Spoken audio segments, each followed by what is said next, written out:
دوستو، دنیا کی پہلی انسانی تہذیب نے آج سے تقریباً 7,000 سال پہلے دریائے فرات اور دجلہ کی درمیانی وادی میں جنم لیا۔ اس وادی کو یونانی مورخوں نے میسوپوٹیمیا کا نام دیا ہے، جس کا مطلب ہے دو دریاؤں کے درمیان کی زمین۔ وقت کے ساتھ ساتھ اس نام کا اطلاق اس پورے علاقے پر ہو گیا۔ یہ علاقہ بعد میں آنے والی بہت سی تہذیبوں کا مسکن بنا۔ وادی دجلہ و فرات کا موجودہ نام عراق ہے۔ قدیم زمانے میں یہ علاقہ 3 حصوں میں بٹا ہوا تھا۔ شمالی حصہ جو انسانی آبادیوں کے سب سے قدیم آثار کا حامل ہے، ان دنوں یہ عاشور کہلاتا تھا۔ وسطی علاقہ جہاں آج کل بغداد آباد ہے، عقاد کہلاتا تھا۔ بغداد سے جنوب کا علاقہ جو ڈیلٹا میں واقع ہے، سمیر کہلاتا تھا۔ سمیر کا علاقہ جھیلوں، ندی نالوں اور دلدلوں سے بھرا پڑا تھا۔ یہاں کا موسم اکثر گرم رہتا تھا۔ یہاں کھجور اور ناریل کے درخت باکثرت موجود ہوتے ہیں۔ اہل سمیر بڑے جفاکش، ذہین اور ہنرمند لوگ تھے۔ انہوں نے اپنے علاقے کے اس قدرتی ماحول کو اپنی محنتوں سے اپنا متی بنایا۔ جنگلوں کو کاٹا، دلدلوں کو خشک کیا اور کاشتکاری کرنے لگے۔ ڈیلٹا کی زمین بہت زرخیز تھی۔ گو اس علاقے میں بارش کی اوسط کم ہے، لیکن یہ کمی دریائے فرات پانی سے پوری کر دیتا ہے۔ دنیا کے اسی علاقے میں آب پاشی کے لیے دنیا کی سب سے پہلی نہر کھودی گئی تھی۔ دنیا کی یہ پہلی نہر ہے جس کا ذکر کسی نوشتے میں آیا ہے، جو کہ العزات کے نام سے جانی جاتی تھی۔ اس نہر کو ریاست لگاش کے بادشاہ نے آج سے تقریباً 5,000 سال پہلے کھدوایا تھا۔ یہ نہر عراق میں آج بھی موجود ہے۔ اپنے علاقے کی زرخیزی اور اپنی محنت سے اہل سمیر زراعت میں خود کفیل ہونے والی دنیا کی پہلی قوم تھے۔ وہ اپنی فاضل پیداوار کو قریبی ملکوں کو برآمد کر کے اس کے عوض اپنے معاشرے کے لیے کئی مفید چیزیں درآمد کرتے تھے۔ سمیری قوم کا سب سے عظیم تاریخی کارنامہ یہ ہے کہ اس نے دنیا کے اولین شہر بسائے اور شہری ریاستیں قائم کیں۔ تحریریں جو آج بھی ہمارے تجربے، خیالات اور تاریخ کو بقائے دوام بخشتی ہیں اور ابلاغ کا سب سے سہل، دیرپا اور معتبر ذریعہ ہے، اہل سمیر کی ایجاد ہے۔ اولین تحریری رسم الخط سمیر میں ارک کے مقام پر ایجاد ہوا تھا۔ اہل سمیر کا یہ رسم الخط قدیم انسان کے تصویری رسم الخط کی اقتصادی شکل تھی۔ اس رسم الخط کو کیونیفارم کہا جاتا ہے۔ یہ سرکنڈوں سے بنائی گئی قلموں سے نرم مٹی سے تیار کی گئی تختیوں پر لکھا جاتا ہے۔ بعد میں مٹی کی یہ تختیاں پکا کر سخت کر لی جاتی ہیں۔ ایسی بہت سی تختیاں عراق میں ہونے والی اثریاتی کھدائی سے حاصل ہوئی ہیں۔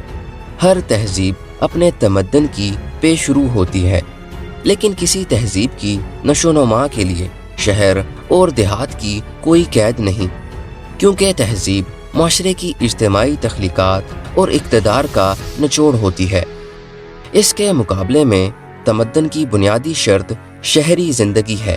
تمدن اس وقت وجود میں آتا ہے جب شہر آباد ہوتے ہیں۔ جب سمیرینز نے شہر تعمیر کیے تو دنیا کا اولین تمدن بھی وجود میں آ گیا۔ سمیری تمدن ایک مذہبی تمدن کی حیثیت رکھتا تھا۔ اہل سمیر کے تمام شہر مندروں کا اثر و اقتدار بڑھنے سے وجود میں آیا۔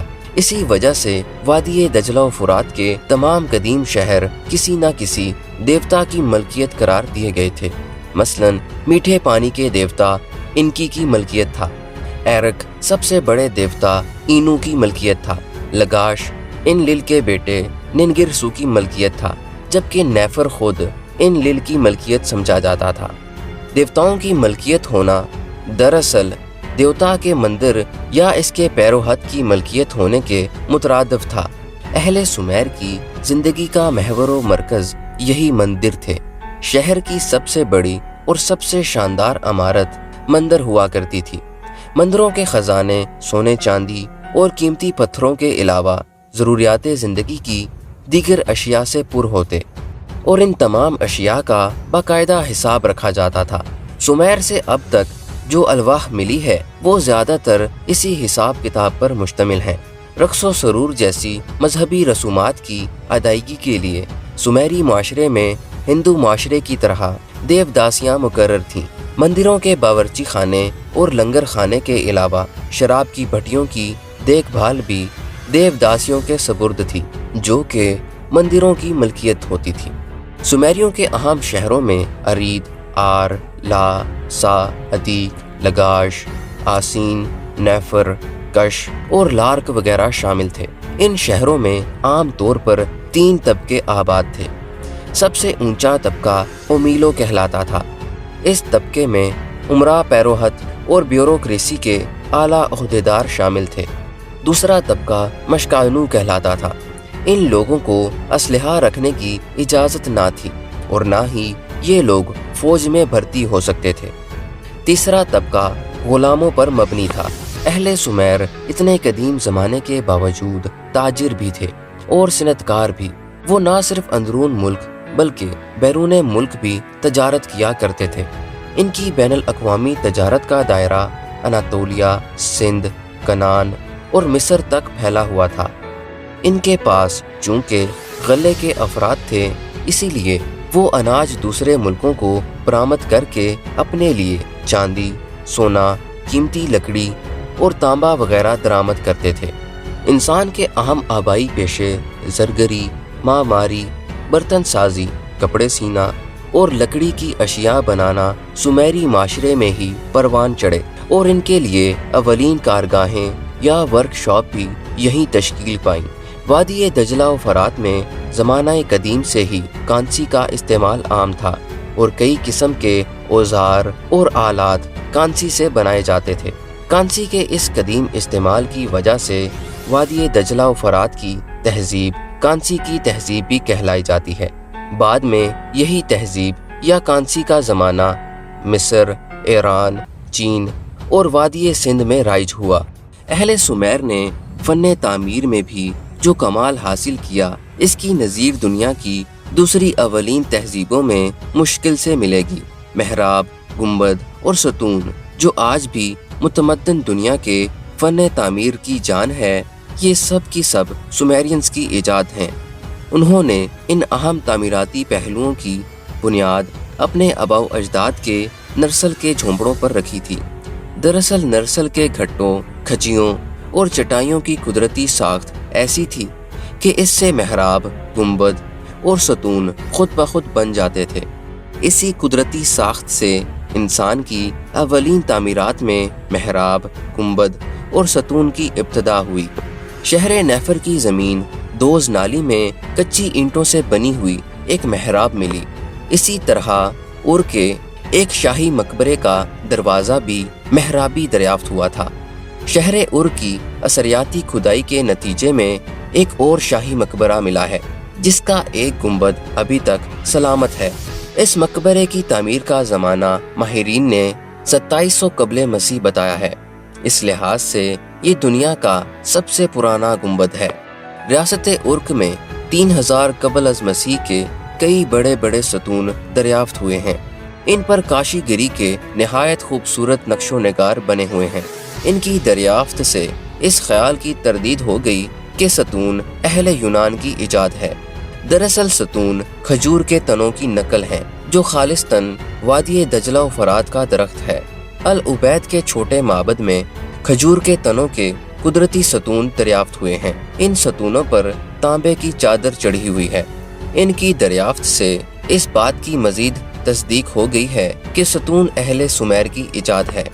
شہری ریاست اہل سمیر کی ایک اور تاریخی اور عہد آفریں ایجاد تھی۔ دنیا کی اولین شہری ریاستیں سمیر میں تقریباً 3000 قبل از مسیح میں وجود میں آئیں۔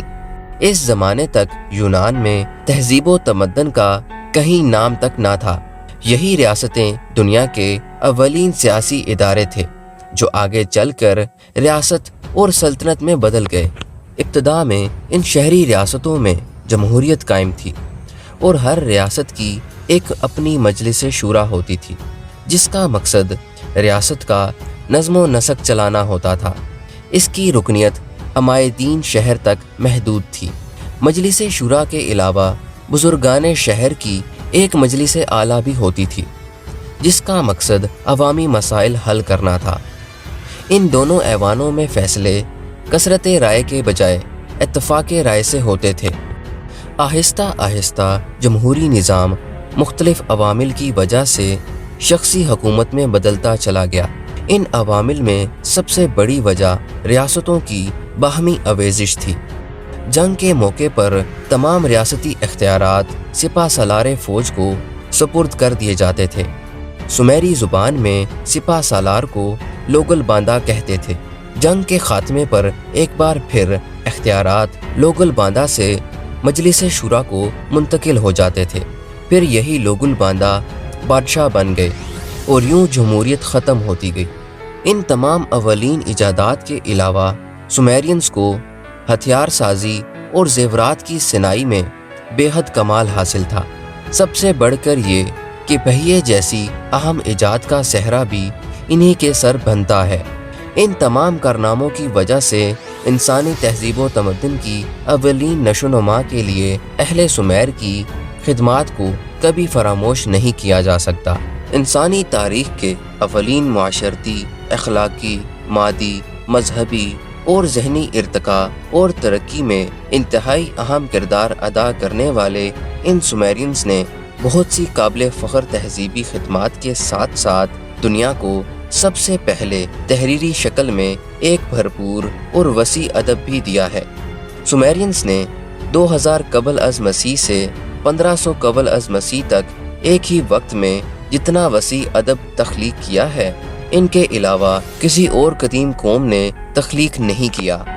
سمیرینز نے آریاؤں کے رگ وید، عبرانیوں کی بائبل یعنی تورات، یونانیوں کی الائڈ اور اوڈیسی اور ہندوؤں کی رامائن اور مہا بھارت کی تخلیق سے 3000 سال پہلے ادب تخلیق کرنا شروع کیا تھا۔